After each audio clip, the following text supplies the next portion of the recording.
in a space that requires a lot of time and experience. What I can give by myself is my gift of writing, and so an imposter syndrome of some sort has been on my case. Can I really manage this? Am I qualified? Then last night, the idea to trust my writing, my gift to get started, the rest will follow, or at least things will be clearer. So trust in that right now. June, let me just say to you here. I've seen your writing. I've I want to acknowledge you here. I want to acknowledge you in the trusting of self here. I want to just also just acknowledge that feeling of imposter syndrome, right? And like leave a message in the comments here if you or anyone else has felt that feeling of like, can I really manage this? Like I have this vision. I want to get it done. Maybe you've gotten started and then like as you're seeing it, you're starting to see like, oh, I thought it was just a small hill, but it ends up being this massive mountain. Can I really manage this? Or am I qualified? I love such poignant questions, June. Like, am I qualified? The way that shows up for me is like, who am I to do this? Like yeah, who am I?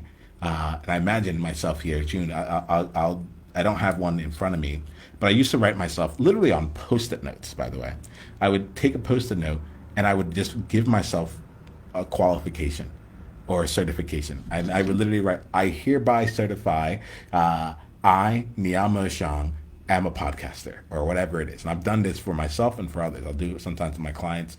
If we're in person, especially, I'll go and I'll give them something, or I'll find something online and I'll give them that qualification. Mainly because the answer is that we've always been qualified, and there's no external. There. Yeah, that first and foremost starts from a decision on our end. There's other things we can do later on. It almost goes back with this. It goes back with the trust yourself, right? Right now in my mind, I'm thinking about my time as working as an actuary and taking the exams along the way, and there is this element here of like I know qualifications. Like I had to spend 8 years like working toward getting credentialed in the field. So I know about both credentials. I know about working in your spare time and putting your efforts towards something without necessarily knowing if it's going to pay off. I know what it's like to go for something and then like be utterly denied. I've failed every exam that I've taken, and I've also passed each of the exams that I've taken, so I get that the question of qualification is something that I've lived very, very deeply. And I think this whole element of trust yourself comes into play here, because one of the things that I found between the difference between the people who were really successful very quickly and the people who struggled with the exams like myself, was whether or not you really. And sorry, there's another group. There's people who struggle with the exams and then just quit like really early in the process as opposed to continuing onwards.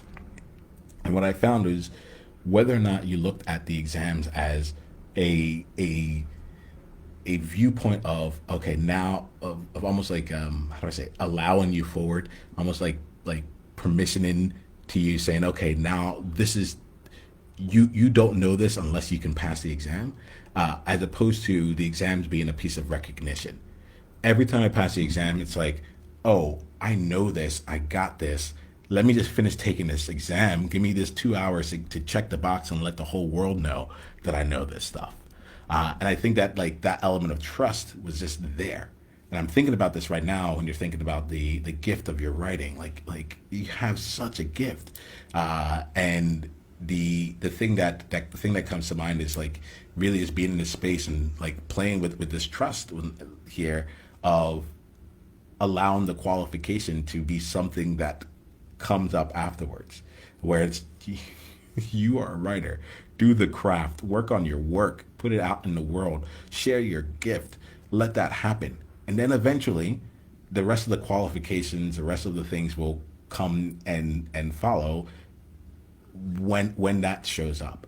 But I would be very excited to play this game of trusting yourself with you. To be in a space of, for me, it's getting back out there and just like creating more clients, getting my thought leadership out around being going from being a chameleon to being a bearded dragon, finding different ways to really own the space of belonging, and yet still own the differentiator for me when it comes to diversity and inclusion and belonging. Like to know where I sit with it, and to trust that the way that I see it is meaningful and purposeful and will continue to add on. So I'm happy to play that game with you, June. I'm glad that you brought this into this space.